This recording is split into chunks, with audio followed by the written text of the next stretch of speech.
From Quetta to Kota, the life and times of Mrs. Urmil Bakhshi.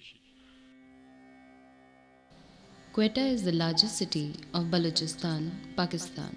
The city is located at a height of about 5,500 feet above sea level and has an abundance of fruit and flowering trees. Quetta is a garrison town on the border with Afghanistan, and its people are hardy and practical.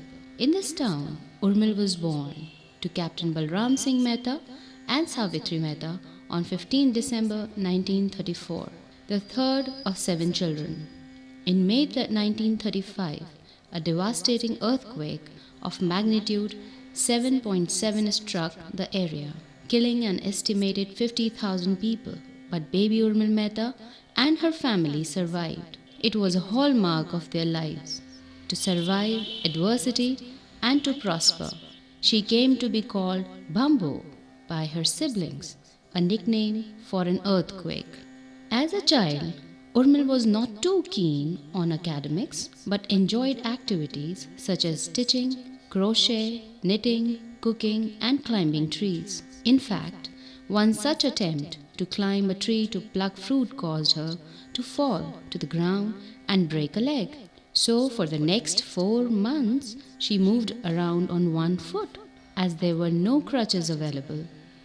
Her mother imbibed in her the virtues of prayer and a belief in God and in God's ways. The care and concern of her parents caused her to pray that if she were to be reborn again, it should be to the same parents. If I go back to my childhood memories, say 8 years old, at that time, what sorts of thoughts came into my mind? I would fold my hands and I pray to God, if I have another life, let these parents be my parents. I should not be born somewhere else. Or, if you want me to be born somewhere else, it has to be a British family. Because the British people fascinated me a lot. I did not know what they were doing to the country, but they looked so good looking, so handsome, so well dressed. They look after their children well. The ladies wearing 3 inches heel and walking around in short skirts. It was beautiful. That was a child. As a child, she developed a sense of being a teacher. She would gather the children around her and with a staff in her hand act as a teacher. She was a natural. Her love of outdoors was deeply inspired by her father, and the lifestyle of the British Army developed in her qualities of being courteous and of frank speaking. She learned from them the virtues of charity and of philanthropy. The image of the wives of officers sitting and knitting sweaters for the soldiers had a lasting impact on her.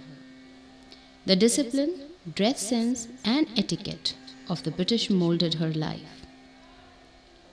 With the joys of independence came the sorrows of being uprooted, of death and of destruction, as millions of people migrated from India to Pakistan and Pakistan to India. Captain B.S. Mehta, with his family, migrated to India and was posted to Jalandhar. One mall road was a many-roomed house with spacious grounds. It not only accommodated the Mehta family, but they also welcomed home many refugees who had no place of their own. The Mehtas always kept an open door and open kitchen. The ladies and young Urmil Mehta cooked meals, and 200 rotis for a single meal were a normal affair.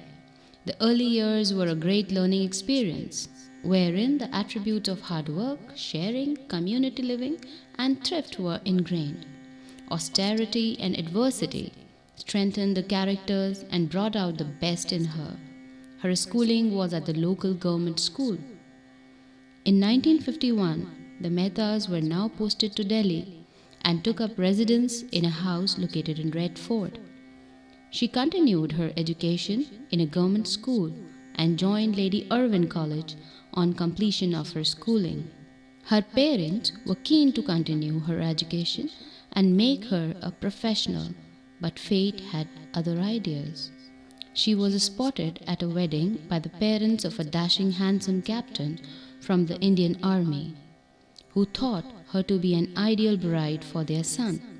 The young army officer who came to Delhi from Firozpur to lead the Republic Army contingent in 1951 was engaged to the vivacious and talented Urmil Mehta on Basant Panchami Day. She was barely past her 16th birthday. With a promise to help her continue her education, the two were wed at the Red Fort on 9th March 1953. Mrs. Urmil Bakhshi now found a larger and warm family, the Indian Army. She settled into the life of the army with ease, became high achievers. Her elder sister Nirmal became a doctor and the First Lady General of the Indian Army. Her elder brother Manmohan joined the Indian Foreign Service. Her younger brother Balbir became a leading architect and did many projects in India and abroad, including the new airport in Kochi. Her younger brother Yashbir became a leading oncologist and settled in USA. Her younger sister Kiran became a teacher and married an army officer.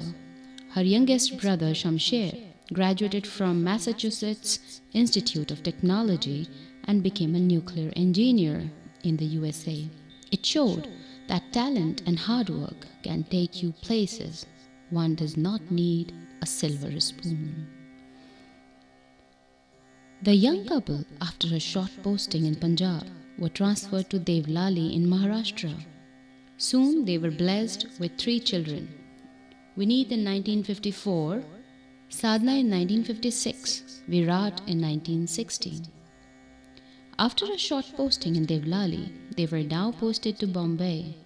Bombay was socially very hectic. Here, her many domestic skills were put to extensive use. Besides stitching her own clothes, she stitched all clothes for her children, made all the furnishings of the house, learned new skills such as puppetry. Here, fortuitously, she developed her skills at storytelling. Her relative, the novelist Gulshan Nanda, would spend many hours at her place, writing his novels, often in Urdu, which she would help translate into Hindi. Good days don't last, and the drums of war rolled in 1962.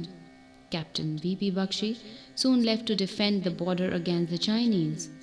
Those were dark, uncertain days. But Mrs. Urmil Bakhshi was a strong, stoic army wife. She learned how to drive a Lambretta scooter and would carry her 3 children on them. The police and public in Bombay would look on in surprise to see an Indira Gandhi look-alike driving a scooter. A lady driving a scooter was uncommon. A lady with 3 children on a scooter, a rarity. It was a relief when the husband returned home, and they were shortly thereafter posted to Devlali. Devlali was the starting of her teaching career.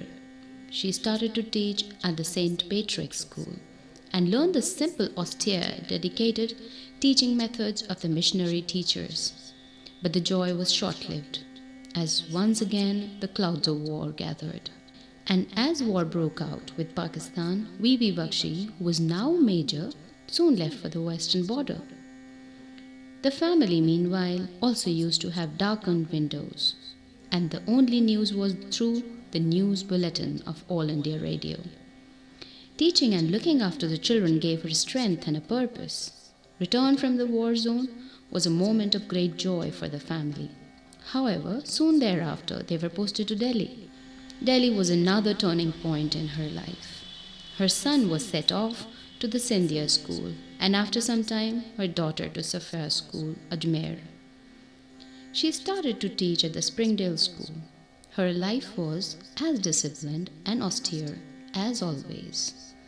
Day start at 4, prayers and exercise, household chores, prepare food for the day, and leave for school, leaving a spick and span house on a trusty scooter with the youngest son riding pillion. Chill winter fog or searing hot winds of summer, did not deter her from reaching school 15 minutes before assembly. Her husband was soon transferred once again to Assam on promotion to lieutenant colonel and left to raise a new regiment at a non-family station. Before he could be transferred to a family station, war broke out with Pakistan in December 1971. Once again, it was a time of darkened windows and news from All India Radio. It was her teaching and her prayers that sustained her through these difficult times.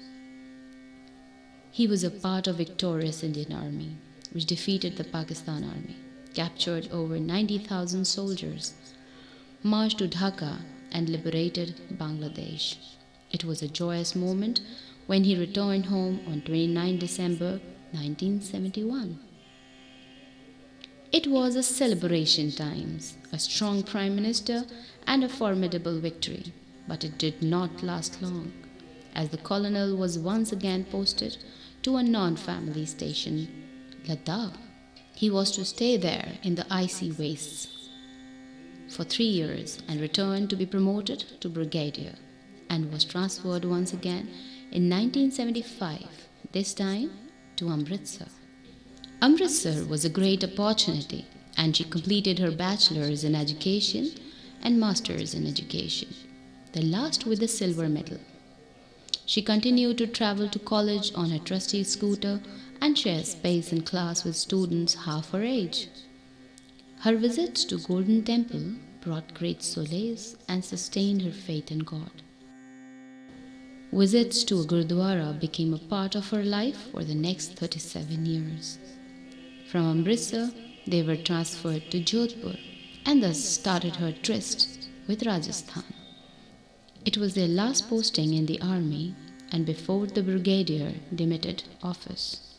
She returned to the SpringDales school in Delhi as a headmistress.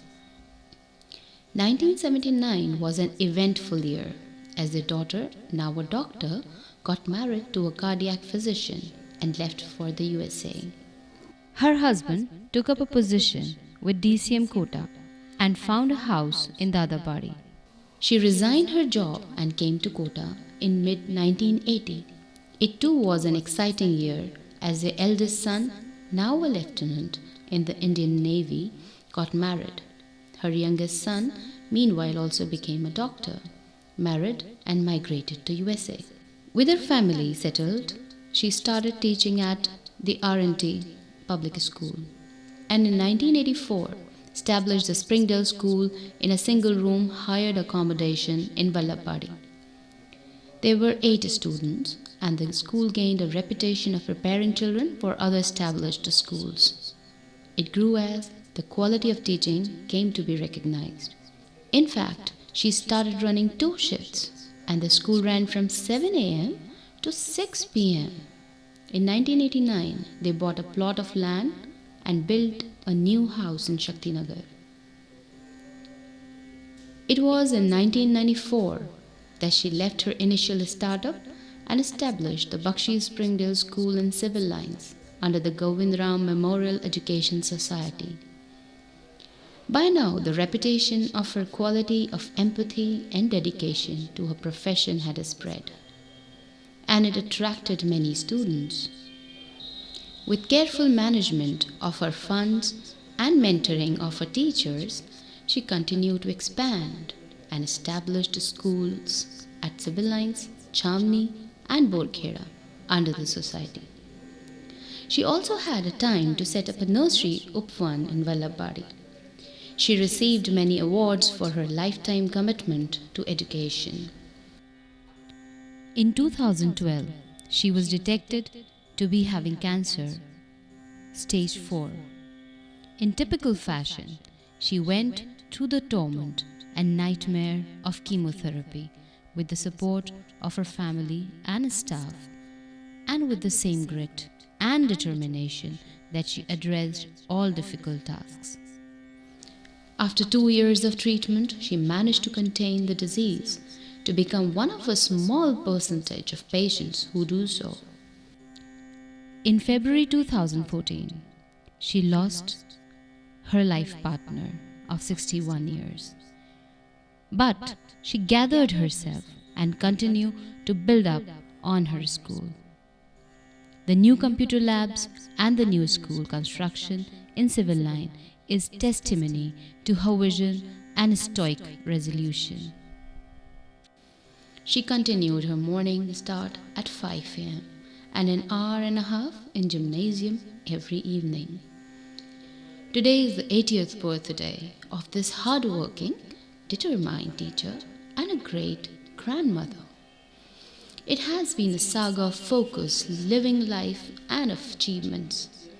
From the mountains of Quetta to the city of Kota, it has been a chronicle of survival and of making the best of available opportunities, of a stoic resolution and commitment, of the power of prayers and the belief in the innate goodness of all persons. Here is the message from this true teacher. I stand before you humble. I am a very, very ordinary person, very ordinary. If today I have achieved something, I don't know, I still feel it is not much. People achieve much more than what I have done. But if I feel that something has been achieved, I think it has been a sheer hard work. There is no shortcut to hard work. Keep on striving, keep on striving, keep on striving, and God then also becomes merciful and He sees you through. I love you all. All my life I've been surrounded by love, lot of love. And the same I wish for you, that you have lot of affection around you and you have ability to work hard and you are successful. It's great that I belong to this great nation, India, Mera Bharat Mahan. And if we all together work hard for the country, surely it is going to be the best nation in the world. That is my dream. That is what we all must endeavor for. Jai Hind. God bless.